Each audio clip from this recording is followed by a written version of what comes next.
වයසට යනකම පුරුදු කරන්න ඕනේ මොකද්ද? බුදුරජාණන් වහන්සේ දේශනා කරනවා සීලං යාව ජරා සාදු. වයසට යනකම පුරුදු කරන්න සීලය. තේරුණාද? වයසට යනකම්ම පුරුදු කරන්න කිව්වේ. වයසට ගියාට පස්සේ පුරුදු කරන්න කියලා බුදුරජාණන් වහන්සේ දේශනා කරේ නැහැ. තේරුණාද? සාමාන්‍යයෙන් අපි සාමාන්‍යයෙන් සමාජයේ මිනිස්සු හිතාගෙන කොහොමද? වයසට ගියාට පස්සේ සිල් ගන්න පුළුවන්. නේ? වයසට ගියාට පස්සේ පන්සල් යන්න පුළුවන්. සිල් ගන්න යන්න පුළුවන්. නේ? දැන් ඕනේ. බුදුරජාණන් වහන්සේ දේශනා කරා වයසට ගියාට පස්සේ නෙමෙයි කරන්න ඕනේ. වයසට යනකම්ම. තේරුණාද? ජීවිතය අවසන් වෙනකම්ම සීලය පුරුදු කරන්න. සීලය කියලා කියන්නේ පින්වතුනි හරිම සුන්දර දෙයක්. සීලයෙන් අපිට ලැබෙන ලොකුම ආශිර්වාදය තමයි වටිනම දේ තමයි තමන්ට තමන්ගේ ජීවිතය ගැන හිතනකොට පසුතැවෙන්න දෙයක් නැහැ.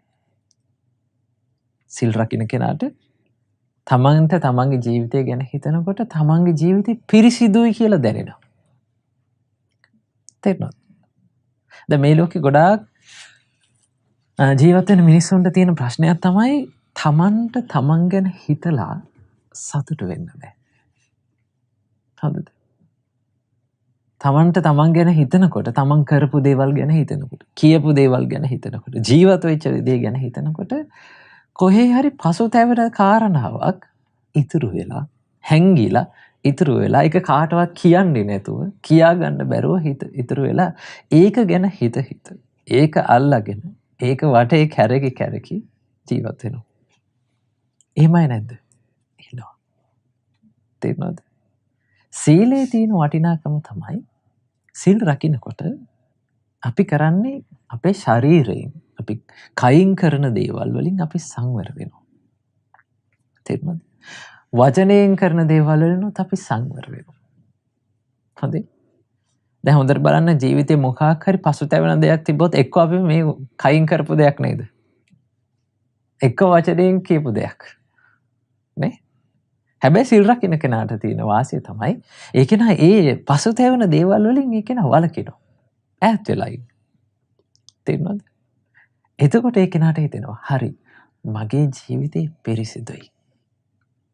මම නිර්දෝෂී. මගේ ජීවිතේ මං වරදක් කරලා නැහැ. තේරුණාද? පිරිසිදු ජීවිතයක් ගත කරලා තියෙනවා. තමන්ට තමන් ගැන ලොකු පෞරුෂත්වයක් ලැබෙනවා. තේරුණාද? එතකොට ඒකෙන් ලොකු සතුටක් උපදිනවා කියනවා. තේරුණාද? ලොකු සතුටක් උපදිනවා මගේ ජීවිතේ මම හරි විදිහට ගත කරා කියලා.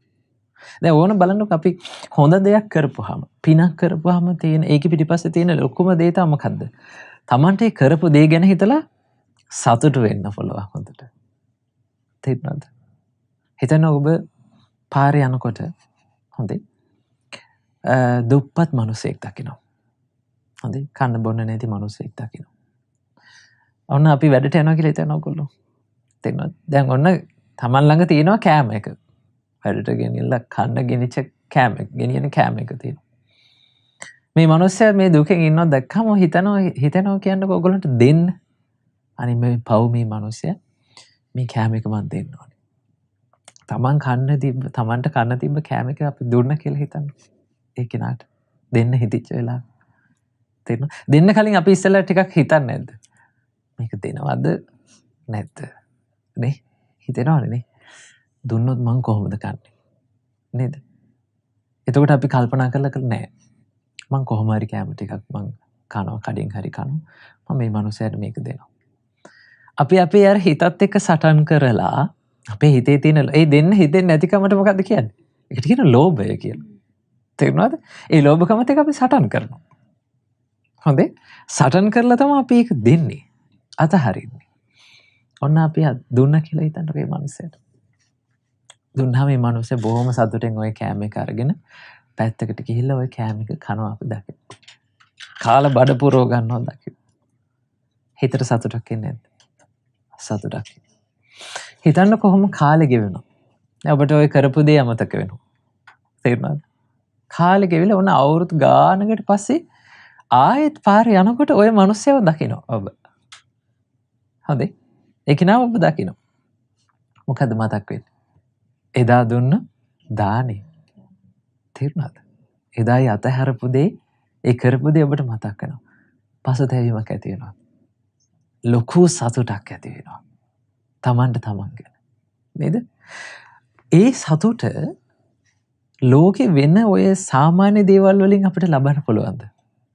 රස කෑමක් කාලා, හොඳ ඇඳුමක් ඇඳලා, නේ හොඳ වාහනයක ගිහිල්ලා ඒ සතුට ලබන්න බෑ පින්වතුනි. තේරුණාද?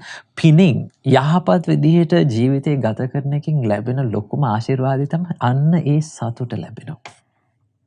ඒ සතුට ලැබෙන්නේ පින් කිරීමෙන්මයි. ඒ සතුට ලැබෙන්නේ යහපත් විදිහට ජීවත් වීමෙන්මයි. ඒ සතුටට සමාන කරන්න පුළුවන් සතුටක් වෙන කිසිම දෙයකින් ලබන්න බෑ. තේරුණාද? සීලේ තියෙන වටිනාකම තමයි මොකද්ද? ඒ සතුට ඔබට ලැබෙනවා. තමන් ගත කරපු ජීවිතය ගැන. තේරුණාද?